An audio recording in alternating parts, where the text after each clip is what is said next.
দর্শক আসসালামু আলাইকুম, স্বাগত জানাচ্ছি সমসাময়িক নানা বিষয় নিয়ে বাংলা ভাষার নিয়মিত আয়োজন যে কথা বলতে চাই অনুষ্ঠানে। আপনাদের সঙ্গে আছে আমি রিশান নাসরুল্লাহ। সমসাময়িক বিষয় নিয়ে আলোচনা করি। আলোচনার জন্য আমাদের সঙ্গে স্টুডিওতে দুজন অতিথি থাকেন। তারা হচ্ছেন আজকের জন্য রয়েছেন কর্নেল অবসরপ্রাপ্ত কাজী শরীফউদ্দিন, নিরাপত্তা বিশ্লেষক, এবং ডাক্তার মোহাম্মদ তুষার মাহমুদ, করোনা গবেষক, ঢাকা মেডিকেল কলেজ হাসপাতাল। আপনাদের দুজনকে স্বাগত জানাচ্ছি।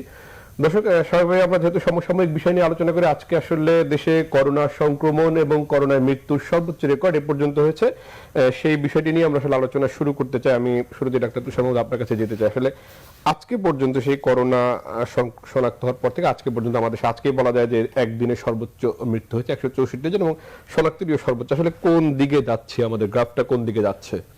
আসলে গ্রাফে এই যে আজকের যে চিত্রটা, সেটা কিন্তু আমরা পাচ্ছি রেজাল্টটা রিফ্লেকশন গত 14 দিন আগের ঘটনাটা। আমাদের লকডাউনের যে ফলাফলটা, সেটা কিন্তু আমরা পাবো এর কোনো লাভ হলো কিনা, সংখ্যাটা কমবে কিনা, এটার ফলাফলটা পাবো আমরা 10 দিন 14 দিন পর থেকে, বা অ্যাটলিস্ট 7 দিন পর থেকে। কিন্তু একটা জিনিস মাথায় রাখতে হবে, লকডাউনের যে টাইমটা, এই ভাইরাসের জীবন বৃত্তান্তটা কিন্তু 2 থেকে 14 দিন, মানে ইনকিউবেশন পিরিয়ডটা। সো 14 দিন আমাকে আইসোলেশন মানে ব্রেক করতে হবে, চেইনটা ব্রেক করতে হবে। সো আমার এই লকডাউনটা আমি যদি আরো আগে থেকে দিতে পারতাম, আজকের এই সংখ্যাটা হয়তো আরো কম থাকতো। অ্যাটলিস্ট যদি আমি আরো 4-5 দিন আগে দিতাম। তো আমরা শুরু করতে পারছি, এটা ভালো, এবং আমরা মেনে চলতে পারতেছি, এটা অনেকখানি ভালো। আমি সাধুবাদ জানাই যে আমরা দেরিতে হলেও মেনে চলার মতো মানসিকতা নিচ্ছে। কারণ সরকারি পর্যায়ে থেকে একটা ডিসিশন আসবে, কিন্তু ব্যক্তিগত পর্যায়ে থেকে এটা আমাদের মেনে চলতে হবে। আমরা যদি না মানি, তাহলে এই সংখ্যাটা আরো অনেক বড় বাড়তে পারে। আর মৃত্যুর যে সংখ্যাটা, সেটা কিন্তু গত 14 দিন আগে যেই রেজাল্টটা ছিল, অর্থাৎ সেই সময় কিন্তু আনুমানিক 8,000-এর মতো ছিল সংখ্যাটা। সেই সংক্রমণে সেই রিফ্লেক্টটা কিন্তু পাচ্ছি আমরা মৃত্যু সংখ্যাটা। আমাদের এই মৃত্যু সংখ্যাটা কিন্তু সামনে 7 দিন 10 দিন পরে আরো বাড়তে পারে, কারণ গত 4-5 দিন কিন্তু সংখ্যাটা বেড়েছে। এই যে আজকে যে হলো 9,900 জন, এই মানুষজন যারা আক্রান্ত হলো আজকে, তারা আরো 4-5 দিনে এর মধ্যে অনেক 5 to 10% রোগ হাসপাতালে যাবে, খারাপ হবে।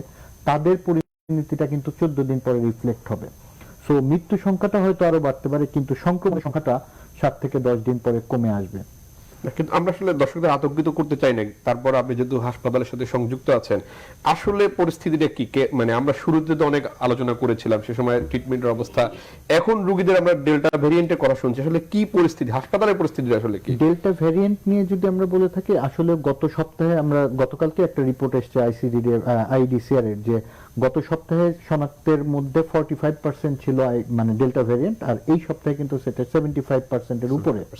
সো এটা বোঝা যাচ্ছে যে ডেল্টা ভেরিয়েন্ট দ্বারাই আমাদের এই যে সংখ্যাটা, এই যে সংক্রমণের ছড়ানোটা, সেটা ডেল্টা ভেরিয়েন্ট দেই। সো এই জায়গাতে আমি যদি বলি যে আমাদের যদি সচেতনের জায়গাতে একটু আমরা গাফুলতি করি, তাহলে এটা কিন্তু অনেক বেশি হবে। ডেল্টা ভেরিয়েন্ট, এই করোনা ভাইরাসের ডেল্টা ভেরিয়েন্টের দুইটার বৈশিষ্ট্যের মধ্যে একটা হচ্ছে কি ট্রান্সমিটেবিলিটি, মানে খুব দ্রুত ছড়ায়, খুবই দ্রুত ছড়ায়। এটা WHO বলেছে এখন পর্যন্ত সারা পৃথিবীতে যত মিউটেন্ট এসেছে, তার মধ্যে সবচেয়ে ফাস্টার। সাউথ আফ্রিকা ভেরিয়েন্টটা কিন্তু আমাদের দেশে গত মার্চের দিকে এসেছিল। সেই সময় আমাদের রোগ প্রকৃতি যেরকম ছিল, খুবই ভয়াবহ। রোগী আক্রান্ত হওয়ার পরে শরীরের মধ্যে খুব তাড়াতাড়ি ডিটোরিয়েট করে ফেলছিল। সো ওই ভ্যারিয়েন্টটা ছিল খুব খারাপ প্রকৃতির। ডেল্টা ভ্যারিয়েন্টটা অনেক রোগকে সংক্রমিত করে দিচ্ছে খুব তাড়াতাড়ি, কিন্তু আসার কথা হচ্ছে গিয়ে এই রোগটার যে সিভিয়ারিটিটা, সেটা কিন্তু কিছুটা কম, কিন্তু মৃত্যু সংখ্যা অনেক বেশি পাবো, কারণ অনেক বেশি লোক এখানে সংক্রমিত হবে, অনেক বেশি লোককে হাসপাতালে যেতে হবে, এবং হাসপাতালে একটা পর্যায়ে কিন্তু লিমিটেশন আমাদের আছে। সো এই লিমিটেশন গুলিতে যখন হিট করবে, তখন কিন্তু আমরা যাবো, ওই জায়গাটা যাবো। আমি একটু সর্ববিধি আপনার শুনতে চাই, সেটা হচ্ছে আসলে এই ডেল্টা ভেরিয়েন্টের আগমন তো ভারত থেকে, এবং ভারতের সাথে আমাদের লম্বা একটি দীর্ঘ সীমান্ত রয়েছে। সেই জায়গাটিতে আসলে নিয়ন্ত্রণে আমাদের ব্যর্থতা রয়েছে বলে আপনি মনে করেন কিনা, বা ব্যর্থতা ছিল কিনা? ধন্যবাদ। একটি অদৃশ্য শক্তির বিরুদ্ধে আমরা যখন যুদ্ধ চালিয়ে যাচ্ছি, সমগ্র বিশ্ব করোনাক্রান্ত হু হু করে বাড়ছে যখন মৃত্যুর সংখ্যা, ঠিক এই মুহূর্তে একটা সময় উপযোগী আলোচনার জন্য টিভি কর্তৃপক্ষ ও আমার দর্শক শ্রোতাকে ধন্যবাদ জানাচ্ছি। এটা অত্যন্ত গুরুত্বপূর্ণ কোশ্চেন। আমাদের বেল্টের চারিদিকে ইন্ডিয়া, আমাদের একটা পররাষ্ট্রনীতি আছে, প্রত্যেকটা রাষ্ট্রের সাথে আমাদের সুসম্পর্ক মেনটেন করে চলতে হয়। এই সুসম্পর্ক মেনটেন করার জন্য যা যা প্রয়োজন আমরা সব কিছু করেছি। একজন সিকিউরিটি ফোর্স যে ওখানে ডিউটি পালন করেন আমাদের BGB, Border Guard of Bangladesh, তাদের দায়িত্ব কিন্তু ওখান থেকে যেন সন্ত্রাসী না আসে, তাদের দায়িত্ব ওখান থেকে যেন চোরাচালানি মাল না আসে। তা এখন যারা চোরাচালানি মাল নিয়ে আসে, যারা সন্ত্রাসী কার্যক্রমের জিনিসপত্রগুলো নিয়ে আসে, মাদকগুলো নিয়ে আসে, তারাই কিন্তু শরীরে বহন করে নিয়ে আসে আমাদের এই ডেল্টা ভেরিয়েন্ট। তো এটা সব দিক দিয়ে শুধু আমাদের প্রতিবেশী দেশের কথা বললে হবে না, সমগ্র বিশ্বের সাথে তামিলে আমরা এগিয়ে যাচ্ছি। যেখান থেকে আমরা দেখতে পাচ্ছি যে সিংহর কাছে এই করোনা ভাইরাস চলে এসছে, আমরা দেখতে পাচ্ছি ময়ূর পাখিতে এই করোনা চলে এসছে, আমরা দেখতে পাচ্ছি এমন একটা দ্বীপে যেখানে আইসোলেশন যাওয়ার কোনো স্কোপ নাই, সেখানেও করোনা ভাইরাস চলে এসছে। তো এই দৃষ্টিকোণ থেকে শুধুমাত্র সরকারকে দোষ দেওয়া বা আমাদের প্রতিরক্ষা ব্যবস্থাকে দোষ দেওয়ার কোনো অবকাশ সেখানে নাই। এটা একটা অদৃশ্য শক্তি, অদৃশ্য শক্তির বিরুদ্ধে যুদ্ধ ঘোষণা করা হয়েছে। আজকে আমাদের এই প্রতিরক্ষা বাহিনী তথা শান্তি শৃঙ্খলা বাহিনী তথা আমাদের সশস্ত্র বাহিনী মাঠে আছে, মাঠে আছে কিন্তু যুদ্ধ করার জন্য না। যদি বলেন অদৃশ্য শক্তির বিরুদ্ধে যুদ্ধ করার জন্য, হ্যাঁ, যে অদৃশ্য যে শত্রু তার বিরুদ্ধে যুদ্ধ করার জন্য আছে। এটা হচ্ছে জেনারেল অ্যাওয়ারনেস। সবাইকে সতর্ক থাকতে হবে। সতর্ক থাকার জন্য নিজস্ব আত্মিক ব্যক্তিত্ববান হতে হবে। কেমন? Characterised. What is character? In our of darkness what I am, that is character. এই যে আমাদের রোদে পুড়ে বৃষ্টিতে ভিজে আমাদের সশস্ত্র বাহিনী, আমাদের প্রতিরক্ষা বাহিনী, আমাদের সাংবাদিক ভাইরা, আমাদের রাজনীতিবিদ, তারা মাঠে মাঠে চেষ্টা করছেন জেনারেল অ্যাওয়ারনেসের জন্য। কিন্তু আমরা যদি দেখি যে টিএনও সাহেব মাঠে আসছে, দৌড়ে একটা মাস্ক পরলাম, রাজনীতিবিদ আসছে, দৌড়ে গিয়ে একটা মাস্ক চাইলাম, সেনাবাহিনী একটা গাড়ি আসছে, দৌড়ে পালিয়ে গেলাম, এটা করলে তো হবে না। আমরা এখন জীবন মৃত্যুর সন্নিক্ষণে। আজকে সর্বোচ্চ মৃত্যু, আজকে পর্যন্ত সর্বোচ্চ মৃত্যু। আমরা গতকাল সর্বোচ্চ ছিল, আজকে সর্বোচ্চ। আগামীকাল যে এর থেকেও সর্বোচ্চ হবে না, আমার এই ব্যাপারে এক্সপার্ট ডক্টর সাহেব সুন্দর করে বলেছেন। আজকে যে ৯,০০০-এর উপরে আক্রান্ত হয়েছে, এটার মৃত্যু সংখ্যা আসবে কিন্তু আজ থেকে after 14 days। We have to wait for this 14 days, then will calculate যে আমরা পজিটিভ হতে যাচ্ছি না নেগেটিভ হতে যাচ্ছি। আমাদের সবচেয়ে কষ্টের ব্যাপার যে আমরা সাধারণ নাগরিকরা সচেতন হচ্ছি না। বাঙালি বীরের জাতি, আমরা ভুলে গেলে চলবে না যে সেই হোসেন শহীদ সরওয়ার্দী, শেরে বাংলা কে ফজলুল্লাহ, আব্দুল হামিদ খান ভাসানী, তারা বাঙালিকে রেখে নিজেরা বীর হয়েছেন। জাতির জনক বঙ্গবন্ধু শেখ মুজিবুর রহমান পুরা বাঙালিকে বীর বানিয়েছেন, কারণ একটা কমান্ড দিয়ে জীবন বাজি রেখে যুদ্ধ করে দেশকে স্বাধীন করে নিয়ে এসছে। তো এই বীরত্ব দেখানোর জন্য যদি সুন্দরবন বাঘের সামনে অস্ত্র সহ চলে যায়, এটা ভুল। তো সেই দৃষ্টিকোণ থেকে দেখতে পাচ্ছেন যে গত ঈদের সময় সরকার এত চেষ্টা করেছে যে আপনারা বাড়িতে যান না, আপনারা একসাথে সোশ্যাল ডিস্টেন্স মেনটেন করুন, আপনারা জেনারেল অ্যাওয়ারনেস যে স্বাস্থ্যবিধি মেনে চলুন। তখন আমরা দেখছি যে ওয়াইফকে রশিতে বেঁধে বাচ্চাকে কোলে করে ঝুলে চলে যাচ্ছে, আপনার নদী পার হচ্ছে, বাড়িতে যেতে হবে, ঈদ করতে হবে। কিন্তু জীবন তো একটাই। জীবনের ক্ষেত্রে সচেষ্ট হতে গেলে জেনারেল অ্যাওয়ারনেসটা দরকার। আমাদের সশস্ত্র বাহিনীর মেইন দায়িত্ব হচ্ছে দেশকে পরাধীনতার হাত থেকে মুক্ত করা, মাতৃভূমির প্রতিটা বালুকণাকে রক্ষা করা।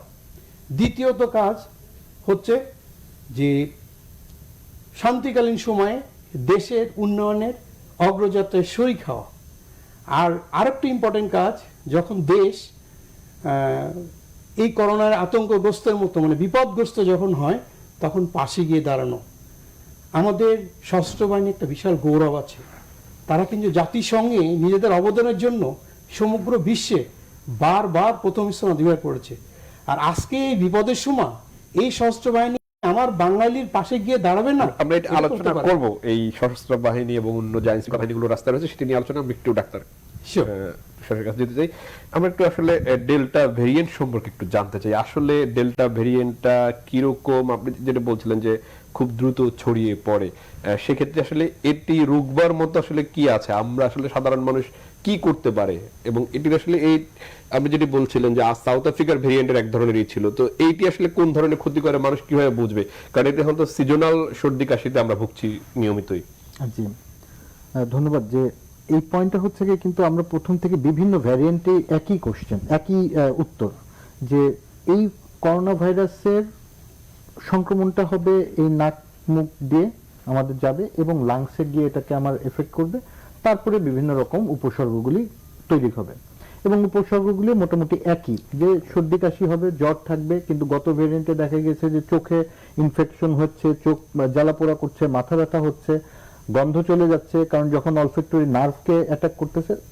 সিমটমগুলি এগুলি, কারো কারো ডাইজেস্টিভ সিস্টেমে করে পাতলা পায়খানা করছে, এই কয়েকটা সিমটমই। সো উপসর্গের জায়গা থেকে একই মোটামুটি। সাউথ আফ্রিকা ভ্যারিয়েন্টের সময় আমরা কিছু নতুনত্ব উপসর্গ পেয়েছিলাম, যে যেমন চোখ জ্বালাপোড়া করা, মাথা ব্যথা, এগুলি বেশি ছিল, গন্ধ চলে যাওয়াটা তখন ছিল না। কিন্তু প্রথম ঢেউয়ের সময় যে ধরনের উপসর্গ ছিল এবং এই ডেল্টা ভ্যারিয়েন্টের সময় আমরা কিন্তু সেম টাইপের ক্লিনিক্যাল প্রেজেন্টেশন বেশি পাচ্ছি, অর্থাৎ জ্বর, সর্দি কাশি এবং গন্ধ চলে যাওয়াটা বেশি আসতেছে, পাতলা পায়খানা অনেকে উপসর্গ দিচ্ছে। তবে যে কোনো জ্বর, যে কোনো সর্দি এরকম আসলে আমাদেরকে যেটা সচেতন নাগরিক হিসেবে করতে হবে, আমাকে নিজেকে আইসোলেট করে ফেলতে হবে। শুধু আমার পরিবারের থেকেই না, যে আমি বাসায় আলাদা থাকছি, তারপরে অফিসে যাচ্ছি আবার আসছি, তা না, সবার থেকে আইসোলেটেড হয়ে যেতে হবে, নিজের জন্য এবং অন্যদের জন্য। এবং এই যে যখন আইসোলেশন থাকবো, সেটা শুধু নিজে না, একজন ডাক্তারের পরামর্শ ইনফর্ম করে থাকতে হবে, কারণ আমরা এখন সোশ্যাল মিডিয়াতে অনেক প্রেসক্রিপশন পেয়ে যাই এবং সেটা নিজের দায়িত্বেই খাওয়া শুরু করে ফেলে। এটা ভুল। আমরা যদি যথাসময়ে একজন চিকিৎসকের পরামর্শ অনুযায়ী চিকিৎসাটা শুরু করি, তাহলে হয়তো প্রথমে অ্যান্টিবায়োটিক লাগবে না, আবার রাইট টাইমে এরকম হতে পারে যে অনেক আগেই অ্যান্টিভাইরালের মতো ইনজেক্টেবল অ্যান্টিভাইরাল দেওয়া লাগতে পারে। সো এটা ডাক্তার ডিসিশন নিতে পারবে এবং তিনি ওই পর্যায়ে যদি পদক্ষেপটা নেয়, তাহলে হসপিটালাইজেশনটা অনেক কমে যাবে। প্যানিক হওয়া যাবে না। একটা জিনিস মাথায় রাখতে হবে, অনেক বেশি ছড়াবে এই ভাইরাসটা। এটা শুধু সারা পৃথিবীতে, এই যে অস্ট্রেলিয়া এত প্রোটেক্টেড করার পরও কিন্তু অস্ট্রেলিয়াতে এখন পাওয়া যাচ্ছে, সেখানে লকডাউন চলছে। সারা পৃথিবীতে এখন মিউটেন্ট অফ কনসার্ন হচ্ছে গিয়ে ডেল্টা ভ্যারিয়েন্ট, এবং WHO ডিক্লেয়ার করেছে যে এই ভ্যারিয়েন্টটা সবচেয়ে বেশি র্যাপিডলি ছড়ায় এখন পর্যন্ত যত ভ্যারিয়েন্ট এসছে। ভ্যারিয়েন্টটা তো আসলে ভাইরাস তার রূপ পরিবর্তন করে, এই ভ্যারিয়েন্টটাও হয়তো কিছুদিন পরে রূপ পরিবর্তন করবে, হয়তো এর মধ্যেও রূপ পরিবর্তন করেছে, আমরা জানি না। সো যেটাই হোক, উপসর্গ তো একই রকম দিবে এবং এটা ছড়ায়, মানে ওই 100 জনের মধ্যে 10 জনকে হাসপাতালে যেতে হবে, কিছু কিছু ক্ষেত্রে হয়তো 15 জনকে যাওয়া লাগতে পারে, মানে পার্সেন্টেজের হিসেবে, কিন্তু ক্ষতির সম্ভাবনা থাকে কিন্তু ওই যে 1 to 2%। এখন যদি আমি ধরে নিই, আমি যদি একটা সংক্ষেপ উদাহরণ দিই, ধরেন একটা ভাইরাসের ছড়ানোর ক্ষমতাটা কম, সে 10,000 মানুষজনকে একটা নির্দিষ্ট সময় ছড়ালো, আর কিন্তু অনেক মানে খারাপ করে ফেলে, তাহলে সেটা যেমন ক্ষতিকর। আর এই ভাইরাসটা ক্ষতিটা কম করে, কিন্তু ওই নির্দিষ্ট সময় হয়তো 10 লক্ষ লোককে ছড়িয়ে ফেলবে। 10 লক্ষ লোকের 1% যদি হাসপাতালে যাওয়া লাগে, তাহলেও কিন্তু আমাদের হসপিটালের সিটগুলি পাওয়া যাবে না এবং তখন মৃত্যু সংখ্যাটা অনেক বেড়ে যাবে। একটা বিষয় হচ্ছে যে এই করোনা সংক্রমণ প্রতিরোধে সবচেয়ে বড় বিষয় হলো মানুষের সচেতনতা। কিন্তু আমাদের দেশের আমরা যে জনসংখ্যার যে আধিক্য, সেই জায়গায় আসলে সচেতনতা কতটা পালন করা সম্ভব, কিংবা ধরেন আমাদের যে সামাজিক, আমরা যে কথা বলি, সেই সামাজিক দূরত্বটা আসলে কতটা মেনে চলা সম্ভব? Good, very good question. প্রথমত স্বাস্থ্যবিধি মেনে চলতে হবে।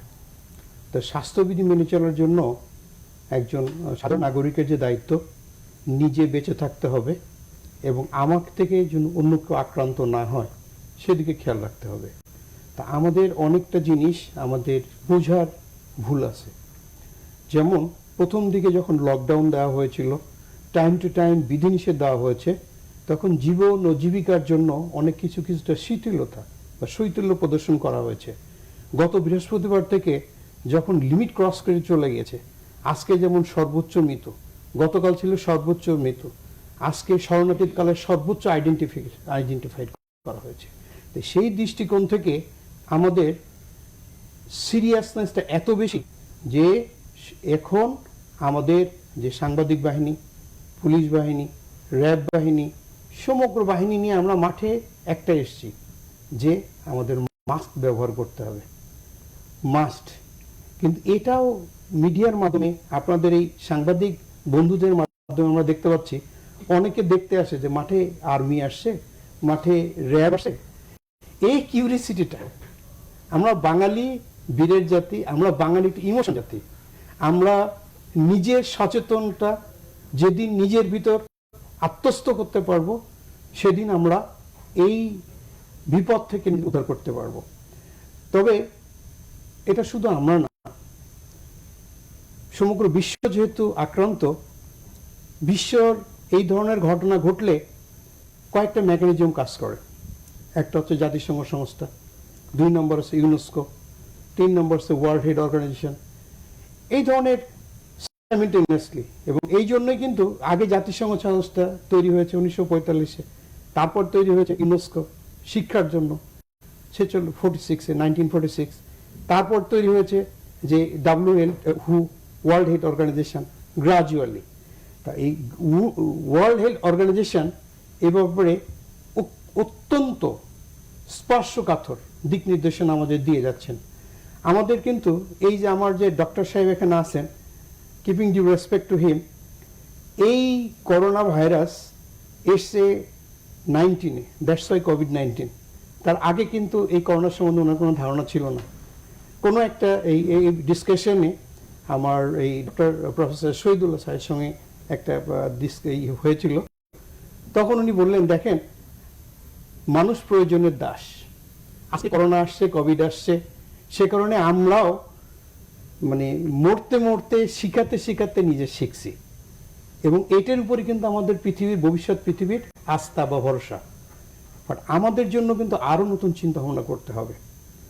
যেমন সর্বপ্রথম আমাদের দেশে করোনা এসছে, রোগী ধরা পড়েছে 8 মার্চ 2020, স্কুল প্রতিষ্ঠান বন্ধ করেছে 17 মার্চ, ভ্যাকসিন এসেছে 7 ফেব্রুয়ারি 2021। 17 ফেব্রুয়ারি 2021 জাতিসংঘ মহাসচিব অ্যান্থনি গুতেরেস উনি একটা নিরাপত্তা কাউন্সিলে খুব ইম্পর্টেন্ট কথা বলেছেন যে দেশের 75%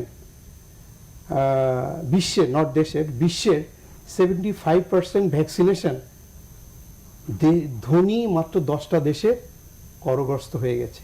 শুধু তাই না, হাজার হাজার ভ্যাকসিনেশন সেখানে গিয়েছে, মাত্র 4টা কি 5টা ভ্যাকসিনেশন ওখান থেকে অ্যাপ্রুভ হয়েছে। সেকেন্ড হচ্ছে 73টা আন্ডার রিসার্চ, রিসেন্টলি আরও কিছু এসছে। এইটা নিয়ে আমি কিন্তু শঙ্কিত। আবার খুব একটা ইম্পর্টেন্ট কথা বলি, আমাদের দক্ষিণ এশিয়ার, এটা হচ্ছে ইউনিসেফের দক্ষিণ এশিয়ার আঞ্চলিক পরিচালক, উনি জর্জ লারিয়া, সুন্দর একটা কথা বলেছেন যে আমাদের এই ভঙ্গুর স্বাস্থ্য পলিসির এগেইনস্টে করোনা এসে বিপদের দরজায় নক করছে। কথা কিন্তু খুব ইম্পর্টেন্ট। তা আমরা কিন্তু থার্ড ওয়ার্ল্ড কান্ট্রি থেকে coming up, day by day, each and every day we're coming up. তা আমরা সমালোচনা না করে সবাই যদি সহযোগিতার হাত বাড়িয়ে দেই, একে অপরকে সহযোগিতা করি, জেনারেল অ্যাওয়ারনেসটা যদি প্রত্যেকটা মানুষের কাছে পৌঁছে দিতে পারি, তাহলে কিন্তু এই পরিস্থিতি আমরা মোকাবেলা করতে পারবো। 2টা বিশ্বযুদ্ধ পৃথিবীতে এসেছে, হয়ে গিয়েছিল, তারপরে কিন্তু আবার নতুন পৃথিবী জেগে উঠেছে। তো এই করোনা থেকেও আমি আশ্বস্ত, নতুন কিছু হবে আর কি, নতুন কিছু আমাদের আসবে। ডক্টর তুষার, আমি একটু আপনাকে জানতে চাই যে এই যে ভঙ্গুর স্বাস্থ্য ব্যবস্থার কথা বলা হচ্ছে, এটি আসলে 1 বছরেরও বেশি সময় হয়ে গেছে, এখনো কেন আমাদের স্বাস্থ্য ব্যবস্থা ভঙ্গুর থাকবে? আমরা অনেক আলোচনা করেছি এখানে এই বিষয়ে। আমি আপনাকে একটু বলি, উনি ভঙ্গুর স্বাস্থ্য ব্যবস্থা কিন্তু সারা পৃথিবীর স্বাস্থ্য ব্যবস্থার ভঙ্গুরতাটাকে নিয়ে করছেন।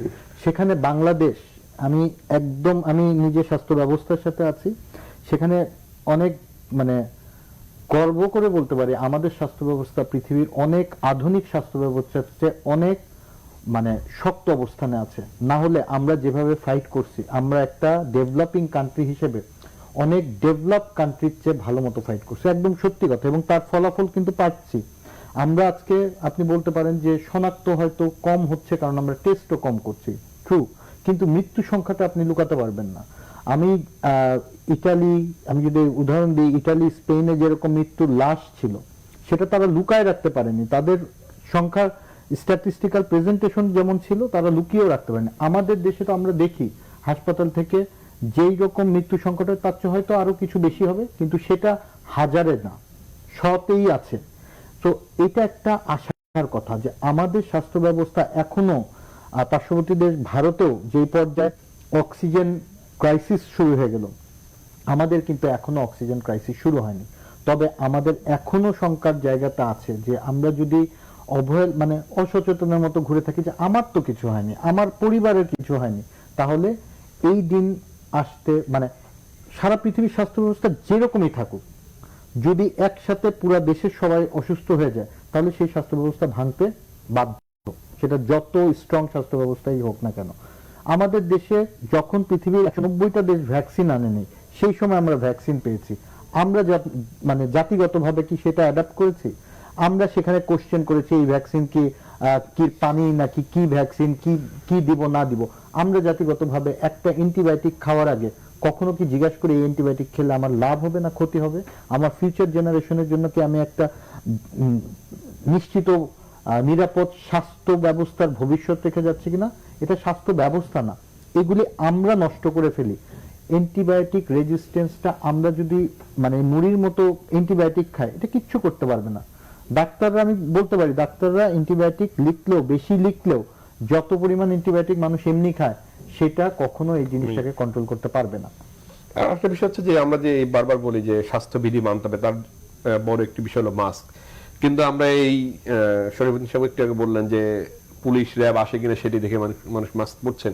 এই যে বারবার মাস্ক পরছেন, খুলছেন, এটি কি আসলে করোনা প্রতিরোধে সক্ষম এরকম মাস্ক পরাটা? এরকম মাস্ক কি আমরা যদি মাস্ক মানে সব সময় না, আমরা মাস্ক ম্যাক্সিমাম ক্ষেত্রে আমি জানি না, এটার আসলে রিসার্চ করা দরকার। যারা মাস্ক পরছে তারাও নাক বের করে বা মুখ বের করে মাস্ক পরে থাকতেছে, এই টাইপের মাস্ক পরে আসলে কোনো লাভ নেই। স্বাস্থ্যবিধি বলতে যেটা আমরা বলি যে মাস্ক পরুন বা হাত ধুন, তার চেয়ে বড় একটা স্বাস্থ্যবিধি হচ্ছে গিয়ে মানে এই যে গ্যাপ, দূরত্ব মেনটেন, এটা স্বাস্থ্যবিধি একটা ভেরি ইম্পর্টেন্ট পয়েন্ট। আমরা মাস্ক পরেও যদি পাশাপাশি গিয়ে চায়ের দোকানে বসে চা খাই, মাস্ক পরে তো গেছি আসছি, কিন্তু গিয়ে একসাথে চা খেলাম মাস্কটা খুলেই খেতে হচ্ছে, কাছাকাছি বসেই খাচ্ছি, গল্প করতেছি, তাহলে সেই জিনিসের মধ্যে কোনো স্বাস্থ্যবিধি এটা মানা হবে না। তার মানে নিরাপদ দূরত্ব হচ্ছে সবচেয়ে বেশি গুরুত্বপূর্ণ, সবচেয়ে ইম্পর্টেন্ট। এখনকার পয়েন্টে সবচেয়ে ইম্পর্টেন্ট ফার্স্ট পয়েন্ট হতে হবে নিরাপদ দূরত্ব মেনটেন করে তারপরে থাকা। আমরা একটা ছোট্ট বিরতি যাব, আজানের বিরতি, তারপরে আবার আলোচনায় ফিরবো। দর্শক, যে কথা বলতে চাই অনুষ্ঠানের ছোট্ট একটি বিরতি নিচ্ছি, আমাদের সঙ্গে থাকুন, ফিরবো কিছুক্ষণ পরেই।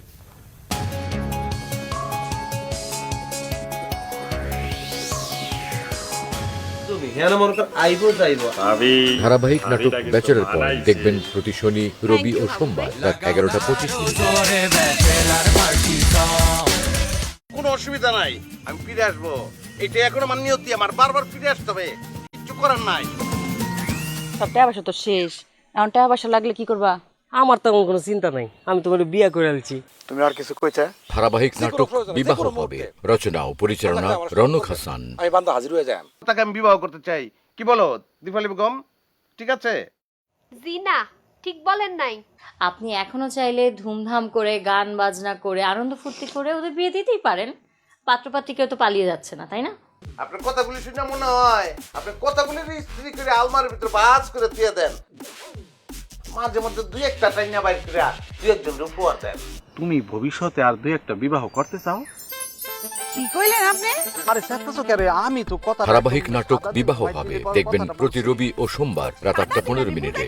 প্রিয় দর্শক, আপনাদেরকে আমন্ত্রণ জানাচ্ছি রেড কাউ বাটার অয়েল নিবেদিত শেফস কিচেন অনুষ্ঠানে।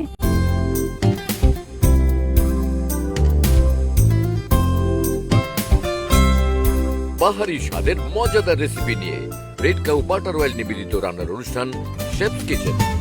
Delicious স্বাদে স্পাইসি রেসিপিতে ইয়ামি প্রেজেন্টেশন সবারই জন্য। Delicious স্বাদে স্পাইসি রেসিপিতে ঐন্দ্রিলা আহমেদের উপস্থাপনা ও সুব্রতদের প্রযোজনায় রেড কাউ বাটার অয়েল নিবেদিত রান্নার অনুষ্ঠান শেফস কিচেন দেখবেন শুক্রবার সন্ধ্যে 7টায়।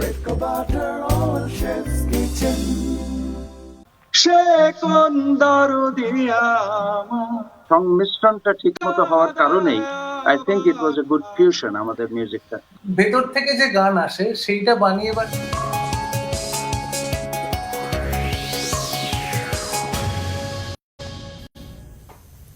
দর্শক বিরতিবার আবার স্বাগত জানাচ্ছি আমাদের আলোচনায়। আমরা আলোচনা করবো, তবে আমাদের সঙ্গে অনলাইনে যুক্ত হয়েছেন প্রফেসর ডক্টর বেনজির আহমেদ, জনস্বাস্থ্য বিশেষজ্ঞ। আমরা একটু তার কাছে যেতে চাই। প্রফেসর ডক্টর বেনজির আহমেদ, আপনি কি শুনতে পাচ্ছেন? জি, শুনতে পাচ্ছি। আমরা আসলে আলোচনা করছিলাম করোনার যে চলমান পরিস্থিতি সেটি নিয়ে। আসলে আজকে তো সর্বোচ্চ শনাক্ত, সর্বোচ্চ মৃত্যুর সংখ্যা রয়েছে এবং ডেল্টা ভেরিয়েন্টের কথা বলা হচ্ছে। আসলে কোন দিকে যাচ্ছে আপনার কি মনে হয়? না, পরিস্থিতি তো আসলে ভালো না। আপনি যদি দেখেন, আমরা যদি গত 14 দিনের একটা হিসাব করি, তাহলে আসলে আমরা রোগী পেয়েছি ধরেন প্রায় 98,577 জন গত 22শে জুন থেকে। এখন এই রোগী থেকে ধরেন রিপ্রোডাক্টিভ রেশিও যদি 1.5 ধরি, অর্থাৎ একটা রোগী থেকে 1.5টা রোগী হয়, তাহলে আগামী 14 দিনে আমরা 1,47,865 জন রোগী প্রত্যাশা করতে পারি। যদি আমরা জানি যে এটা প্রকৃত চিত্র না, বাস্তবে হয়তো সংক্রমণ এর চেয়ে বেশি, এবং সেক্ষেত্রে আমরা যদি ইনকিউবেশন পিরিয়ড ধরি যে 14 দিন, অর্থাৎ আগামী 14 দিন এই যে 1.5 করে পার রোগী নতুন রোগী সৃষ্টি করবে, তাহলে আমরা দেখতে পারি যে গড়ে প্রায় 10,000 রোগী হয়তো আমরা পাবো আগামী 14 দিন গড়ে। হয়তো কোনোদিন একটু কম হবে, কোনোদিন বেশি হবে। তার মানে আসলে অবস্থাটা ভালো না। অবস্থাটা ভালো না এই কারণেই যে আপনি জানেন ইতিমধ্যে আমাদের হসপিটালের যে ক্যাপাসিটি এটা প্রায় স্যাচুরেটেড। আপনি আইসিইউর কথা বলেন, ইভেন বেডের সংখ্যাও যে অনেক বেশি আছে তা না।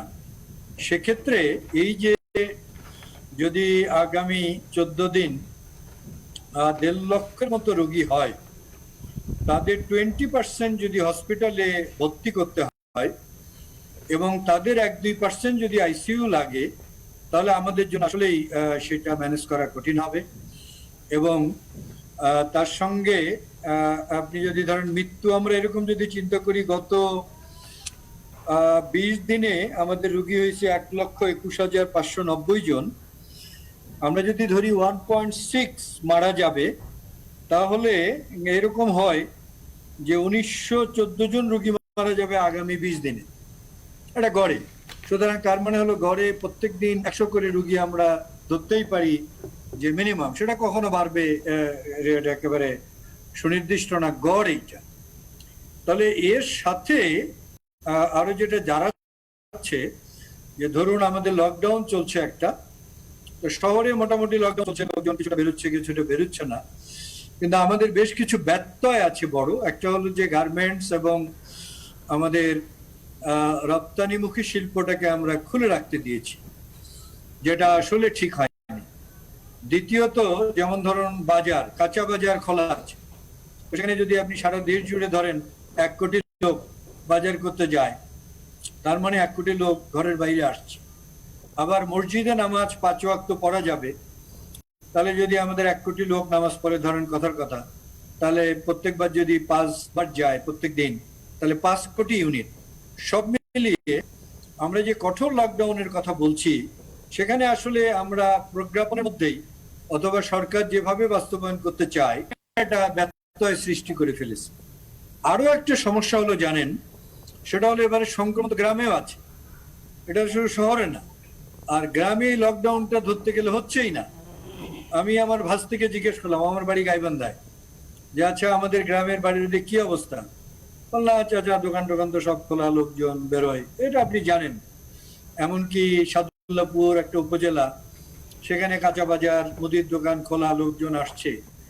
তার মানে হলো এই যে আসলে আমাদের লকডাউনটা ওখানে হচ্ছে না, শুধু শহরে মোটামুটি যেটুকু একটু কড়াকড়ি আছে আমরা কিছুটা দেখছি।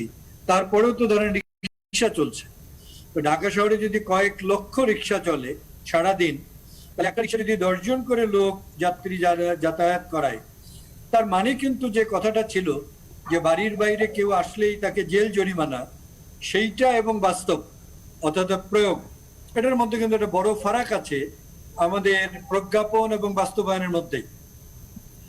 এর পরে যদি আপনি দুটো সুপার স্প্রেডিং ইভেন্ট ধরেন, এটা হচ্ছে কোরবানির পশুর হাট, আর একটা হচ্ছে ঈদের যাতায়াত, এবং আমি যে 14 দিনের চিত্র বললাম, সেই সময় যদি ওই সংখ্যক লোক তারা আক্রান্ত হন এবং ঝুঁকি সৃষ্টি করেন, তাহলে সুপার স্প্রেডিং ইভেন্টটা যদি তার সঙ্গে আবার যুক্ত হয়, তাহলে ঈদের পরে একটা এক্সপ্লোশন বা বিস্ফোরণ আমাদের এই সংক্রমণের, সেটার ঝুঁকি কিন্তু আমরা উড়িয়ে দিতে পারছি না, এবং এইটা আমাদেরকে আসলেই চিন্তিত করছে। জি, ডক্টর বেনজির আহমেদ, আপনি আমাদের সঙ্গে থাকবেন, আমরা একটু আলোচনা করে নিই। আমি একটু আপনার কাছে যেতে, স্যার যে ভয়ঙ্কর কথাগুলো বলছেন, অর্থাৎ আরেকটা সমূহ বিস্ফোরণের একটা আশঙ্কা তিনি করছেন, এবং তিনি কিছু উদাহরণও দিলেন। গুড, স্যার খুব বাস্তবসম্মত কথা বলেছেন। বর্তমান পরিস্থিতিতে আমরা যেটা ফেস করছি সেটার বাস্তব চিত্রটা এইমাত্র স্যার আমাদের তুলে ধরলেন। আজকে টোটাল 164 আমাদের ছেড়ে চলে গেছে। এ পর্যন্ত টোটাল 15,229 জন আমাদের ছেড়ে চলে গিয়েছে। তারা কিন্তু আমাদেরই অংশ।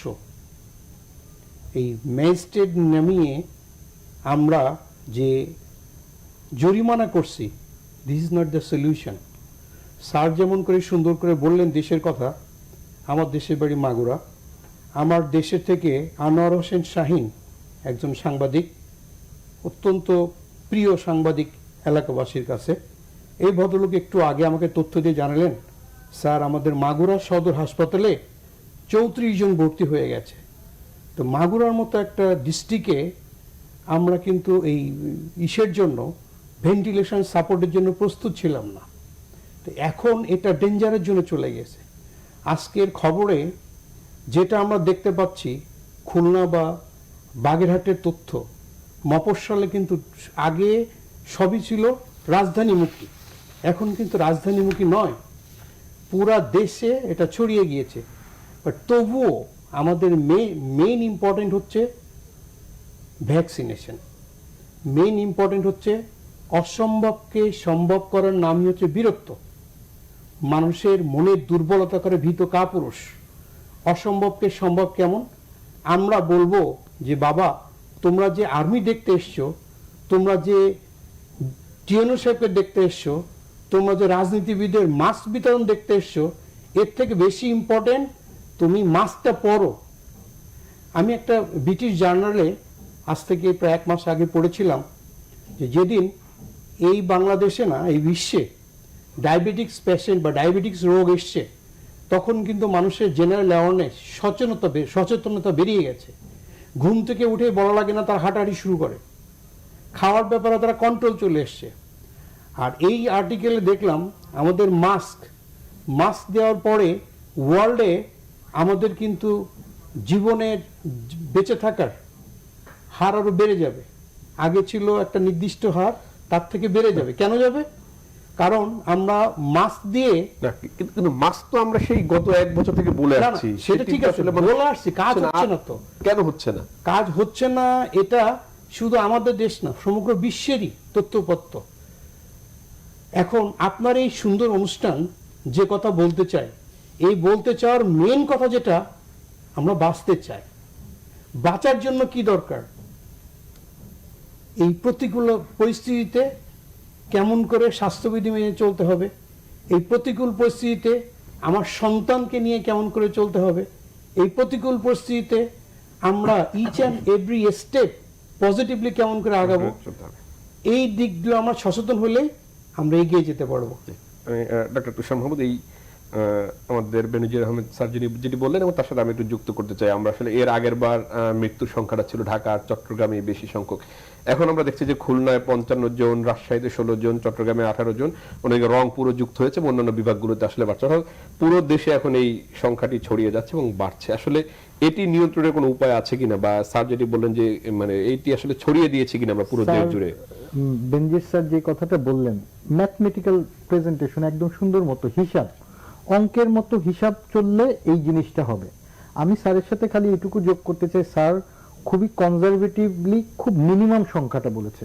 এই সংখ্যাটা আরো জাস্ট এই যে স্যার যেটা বললেন, আর নট 1.5, এটা আসলে যদি 2 হয়ে যায়, মানে আশেপাশে এরকম একটু বাড়তি সংখ্যা তো কিন্তু। থাকতেই পারে। কারণ এইটা আর্নটটা হচ্ছে কি ছোঁয়াচের হার, তো সেটা কিন্তু একটু বেশি এটার ক্ষেত্রে। স্যার তো একদম মিনিমাম ধরে বলেছেন, একটু বেশি হলে কিন্তু ডাবল, এবং সেটার সংখ্যাটা মানে 1.5 ধরলেই আমরা এটাকে কন্ট্রোল করতে পারবো বলে আমাদের মনে হয় না।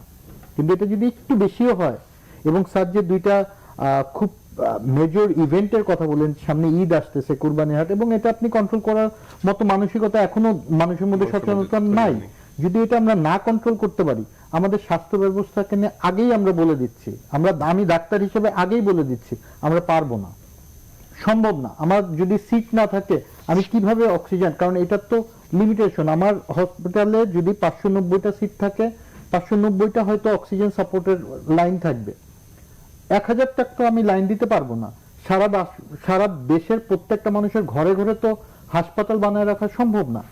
এটা আমাদেরকে কন্ট্রোল করতে হবে, আমাদের সবাইকে জাতিগতভাবে। এই যে মাস্কের কথা বলছেন, যে 1 বছরের, এই যে আপনার মধ্যে ফ্রাস্ট্রেশন, আপনি যে কোশ্চেনটা করতেছেন, আমরা ডাক্তার হিসেবে এই একটা জায়গাতেই ফ্রাস্ট্রেটেড, যে আমরা যে যুদ্ধটা করতেছি, আমরা মানুষকে তো বলছি না যে আপনারা চিকিৎসাতে অবহেলা পাবেন না সবকিছু।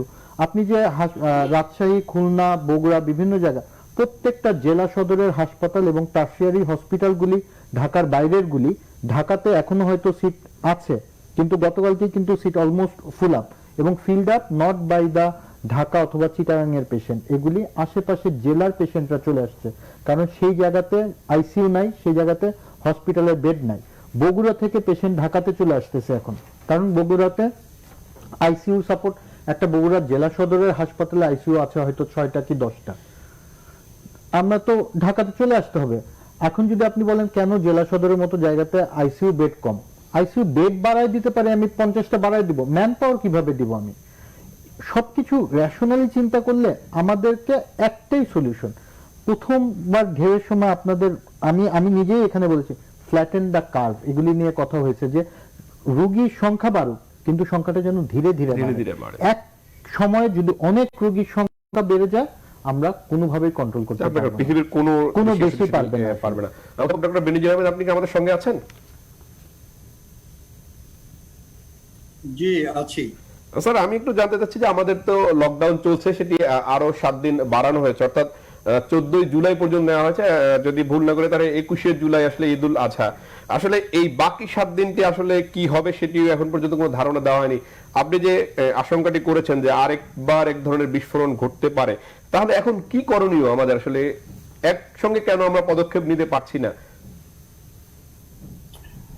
একসাথে পদক্ষেপ নিতে পারছি না কয়েকটা সমস্যার কারণে। একটা হলো 2018 সালের যে সংক্রামক ব্যাধি নিয়ন্ত্রণ নির্মূল আইন আছে, ওখানে আমাদের প্রধান হওয়ার কথা মাননীয় স্বাস্থ্যমন্ত্রীকে, সেই অ্যাডভাইজারি কমিটির, কিন্তু দুর্ভাগ্যজনকভাবে সেই কমিটিটা 2-1বার কাজ করেছে, তারপরে হঠাৎ করে আরেকটা পরামর্শক কমিটি করা হয়েছে, যেটা আসলে ওই লেভেলের নয়। আপনি জানেন আমাদের একজন শিশু বিশেষজ্ঞ হলো তার প্রধান, এমনকি একজন জনস্বাস্থ্য বিশেষজ্ঞ নন, বুঝতেই পারেন। 1 2 নম্বর হলো যে সেই পরামর্শক কমিটির যারা ভালো ভালো সদস্য আছেন, ওনারা অন্তত ভালো পরামর্শ বেশ কিছুই দেন, কিন্তু এটা হলো মর্জির উপরে মন্ত্রণালয়ে, যে তারা গ্রহণ করতেও পারেন নাও করতে, এবং বেশিরভাগ ক্ষেত্রেই তারা গ্রহণ করেন না, অথবা তাদের মতো করেন। তো তার ফলে যেটা দাঁড়িয়েছে, যে ওটা যত শক্তিশালী হতে পারত, মন্ত্রী যদি প্রধান থাকতেন, এবং সেখানে আন্তঃমন্ত্রণালয় যখন সদস্যরা থাকতো, অন্য মন্ত্রণালয়ের মন্ত্রী যদি তার সদস্য থাকতো, তাহলে এটা বাস্তবায়ন যত সহজ হতো। এখনকার পরামর্শক কমিটি যে পরামর্শ দেয়, ওটা অনেক ঘর ঘুরতে ঘুরতে ততক্ষণে সংক্রমণ অনেক দূর চলে যায়। এটা একটা সমস্যা। 2 নম্বর সমস্যা, যে একটা ন্যাশনাল টেকনিক্যাল কমিটি হওয়ার কথা, যেটার প্রধান হবেন আমাদের ডিজি মহোদয়, মহাপরিচালক স্বাস্থ্য অধিদপ্তর, এবং এখানে থাকবেন বিভিন্ন কারিগরি লোকেরা, মানে বিজ্ঞানীরা, বিভিন্ন সেক্টরকে রিপ্রেজেন্ট করা, আমাদের সংশ্লিষ্ট ডাইরেক্টররা, যেমন ধরেন হাসপাতালের ডিরেক্টর, উপজেলার ডিরেক্টর, যারা এগুলো কাজ করেন, এবং এর সদস্য সচিব হওয়ার কথা কমিউনিকেবল ডিজিজের লাইন ডিরেক্টর। তাহলে হতো কি, এরা হতো যে সরাসরি প্রয়োগ করত, সরাসরি তারা সিদ্ধান্ত নিত, এই কমিটিটা কার্যকর না, মানে এই কমিটিটা বাস্তবে নেই, তাহলে এইটা আরেকটা সমস্যা। 3 নম্বর সমস্যা, ধরুন একটা যুদ্ধ বেঁধেছে, তা আপনি সেখানে সেনাবাহিনীর মেজর বা কর্নেলকে ওই উপজেলার প্রধান করবেন নাকি ডিসি কে প্রধান করবেন সেই যুদ্ধে? তো এখানে ডিসি কে প্রধান করা হয়েছে, সিভিল সার্জনকে প্রধান করা হয়নি। উপজেলায় নির্বাহী কর্মকর্তাকে প্রধান করা হয়েছে, ইউএইচএফপি কে প্রধান করা হয়নি, তাকে ক্ষমতা দেওয়া হয়নি।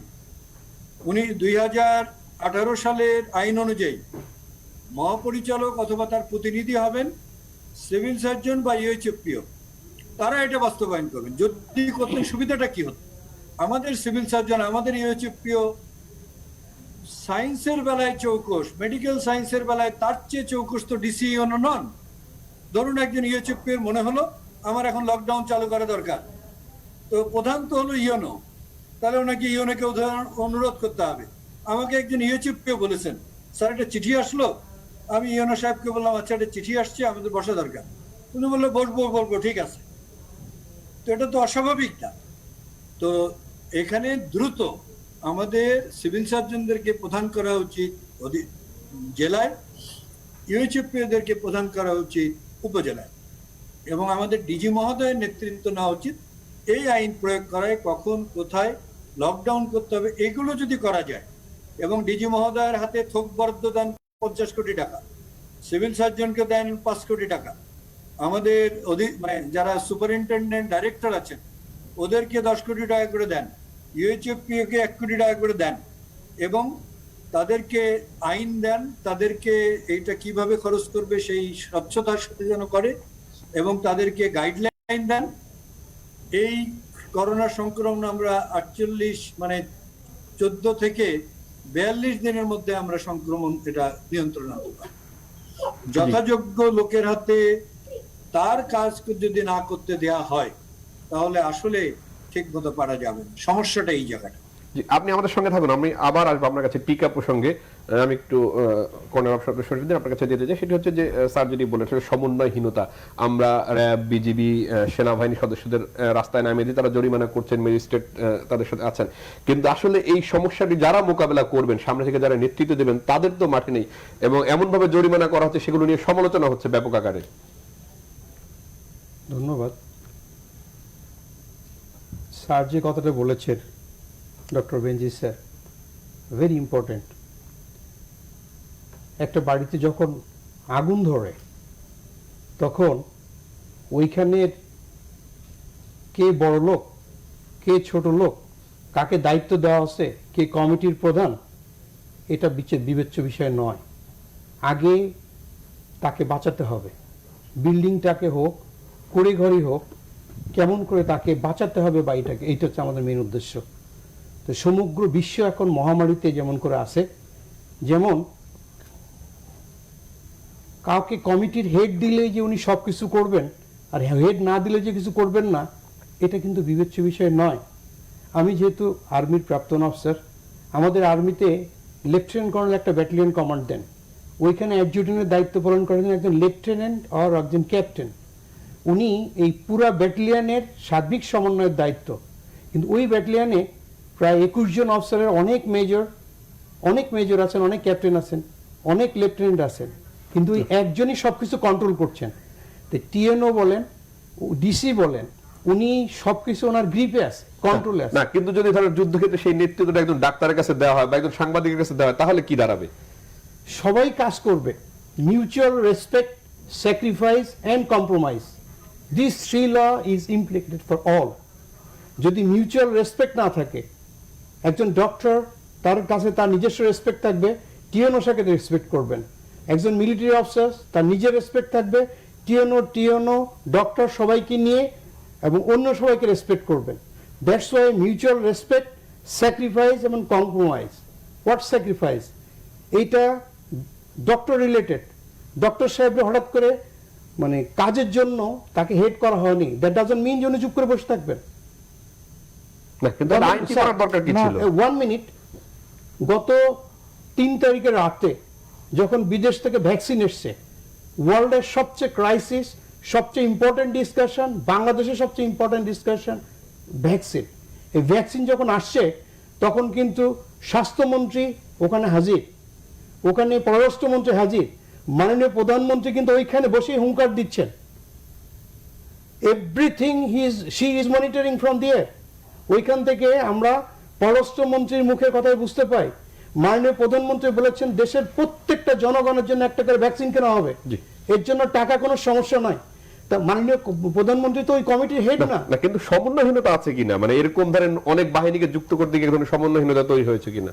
প্রত্যেকের একটা নিজস্ব আইডিওলজি আছে, প্রত্যেকটা একটা মিশন আছে, ভিশন আছে, সেই আইডিওলজি চলে। কম্বাইনলি কাজ করতে গিয়ে একটু সমস্যা হবে। আমি একটু সেই দিকে এই সমস্যা ওভারকাম করে যদি আমরা মিউচুয়াল রেসপেক্ট, স্যাক্রিফাইস এবং কম্প্রোমাইজে কাজ করি, এই অসম্ভবকে আমরা সম্ভব করতে পারবো। ডক্টর তুষার মাহমুদ, আমি একটু শেষ দিকে আসছি। আমি টিকা নিয়ে কথা বলতে চাই। আসলে এই সংক্রমণ ঠেকানোর সবচেয়ে বড় মাধ্যম হচ্ছে টিকা, এবং সেই টিকা কার্যক্রম আমরা প্রথমে এনেছিলাম, কিন্তু মাঝখানে আসলে অনেক দেরি করে ফেলেছে কিনা, আমরা এখন যেভাবে আগাচ্ছি সেটি সম্ভব কিনা? আসলে দেরিটা তো আমাদের হাতে ছিল না, কন্ট্রোলে ছিল না, কারণ যেখান থেকে সোর্সিং করছিলাম, যে দিবে আমাদেরকে সোর্সিং, সেই যদি বিপদে পড়ে, তৈরি করতে না পারে বা সাফিসিয়েন্ট তার নিজেকে কন্ট্রোল দিতে না পারে, তখন তো আমরা সোর্সটা করতে পারিনি। এই কারণে আমাদের কিছু টিকার মানে ক্রাইসিস তৈরি হয়েছিল। কিন্তু মাননীয় প্রধানমন্ত্রীর এই যে স্টেপগুলির কারণে, এই যে অলরেডি 45 লাখ ভ্যাকসিন চলে আসছে, আরো আসছে, 9 ঘন্টার মধ্যে যে আমরা 4টা চালান পেয়েছি, সো এইটা কিন্তু একটা অ্যাপ্রিসিয়েট করার জিনিস। একটা দিনের জন্য কিন্তু ভ্যাকসিন ক্রাইসিস ছিল, কিন্তু একটা দিনের জন্য কিন্তু এখন পর্যন্ত ভ্যাকসিন প্রোগ্রাম বন্ধ ছিল না। সো এবং অনেক দেশ এখনো ভ্যাকসিন পায়নি, সেই জায়গাতে বাংলাদেশ ভ্যাকসিন পাইছে। দুঃখজনক কথা হচ্ছে যে আমরা এখনো ভ্যাকসিন নেওয়ার জন্য আগ্রহী না। আমাদের ভ্যাকসিন সেন্টারগুলি এখনো ফাঁকা পড়ে থাকে, এইটা না। কিন্তু শঙ্কার একটা জিনিস আছে, সেটা হচ্ছে কি এই যে এখন ভ্যাকসিন নিয়ে আগ্রহ তৈরি হচ্ছে, আমরা যখন অ্যাভেলেবল যেটা ছিল সেটাতে পাইনি, এখন মানুষ অনেকে চেষ্টা করতেছে। আমি যেহেতু রেজিস্ট্রেশন করতে পারতেছে না, অনেকে চাচ্ছে কিভাবে টাকা দিয়ে আমি ভ্যাকসিন করতে পারি, তখন একটা অরাজকতা তৈরি হবে। অধ্যাপক আমি একটু শেষ প্রশ্নটি আপনার কাছে করছি, আশা করি সংক্ষেপে উত্তর দেবেন। টিকা নিয়ে সরকারের যে পরিকল্পনা রয়েছে, আগামী 1 বছরের মধ্যে সরকার 80% মানুষকে টিকা দিতে চায়, সরকার এই পরিকল্পনাটি সফলযোগ্য কিনা? সম্ভব কয়েকটা কন্ডিশনের উপরে। এটা হচ্ছে অবশ্যই টিকা প্রাপ্তি, সেটা তবে এখন ধীরে ধীরে টিকা প্রাপ্তির সম্ভাবনা বাড়ছে। তো সেক্ষেত্রে হয়তো বা আশা করছি 1 বছর মানে হলো আগামী জুন ধরি যদি, তাহলে সেটা সম্ভব। তবে একটা সমস্যা সৃষ্টি করছি আমরা টিকা দেওয়াতে, সেটা হলো ব্যারিয়ার তৈরি করেছি আমরা গ্রামের মানুষের টিকার ব্যাপারে। সেটা হলো এই যে ওয়েবসাইট বা অ্যাপস দিয়ে আমাদের গ্রামের যারা অশিক্ষিত মানুষ, বয়স্ক মানুষ, যাদের টিকা দেওয়ার কথা ছিল 55 বছর বা তদুর্ধ্ব, গ্রামের অনেক মানুষ কিন্তু সেই টিকাটা নিতে পারেন। এটা আসলে এক ধরনের আমরা না বুঝে এটা ব্যারিয়ার তৈরি করেছি। আমরা গত 40 বছর হলো টিকা দিচ্ছি ইপিআই। আমি ইপিআই মেডিকেল অফিসার ছিলাম প্রথম দিকে, সে 1986 তখন থেকে আমরা তো টিকা দিয়ে আসছি কোনো কিছু ছাড়া। তো হঠাৎ করে এটা কেন রেজিস্ট্রেশন, এবং এই গ্রামের লোকেরা টিকা না পাওয়ার ফলে তাদের কিন্তু মৃত্যু হচ্ছে। তো সুতরাং এই ব্যারিয়ারটা দূর করতে হবে। কোনো এই ধরনের রেজিস্ট্রেশনের দরকার নেই। তাদের আইডি কার্ড আছে, ন্যাশনাল আইডি কার্ড, সেটাই যথেষ্ট হওয়া উচিত। টিকা কেন্দ্র বাড়াতে হবে।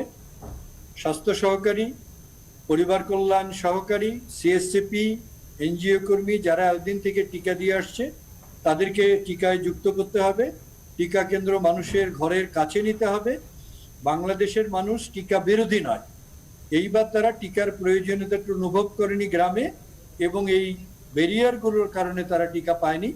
আমার মনে হয় আমরা সেটা অতিক্রম করতে পারবো, এবং বাংলাদেশে আমরা যেরকম সফল ইপিআই প্রোগ্রামে, করোনা টিকাতেও আমরা সেই সফলতা অর্জন করব বলেই আমার বিশ্বাস। জি, অধ্যাপক ডক্টর বেনজির আহমেদ, আপনাকে অসংখ্য ধন্যবাদ। ধন্যবাদ কর্নেল অবসরপ্রাপ্ত কাজী শরীফুদ্দিন এবং ডক্টর মোহাম্মদ তুষার মাহমুদ, আপনাদেরকে অসংখ্য ধন্যবাদ। দর্শক, যে কথা বলতে চাই অনুষ্ঠান থেকে আজকের মধ্যে বিদায় নিচ্ছি। দেখা হবে আর আগামীকাল। সে পর্যন্ত ভালো থাকুন, সুস্থ থাকুন এবং করোনাকালীন সময় অবশ্যই স্বাস্থ্যবিধি মেনে চলবেন, এই প্রত্যাশায় আজকের মধ্যে বিদায় নিচ্ছি। আল্লাহ হাফেজ।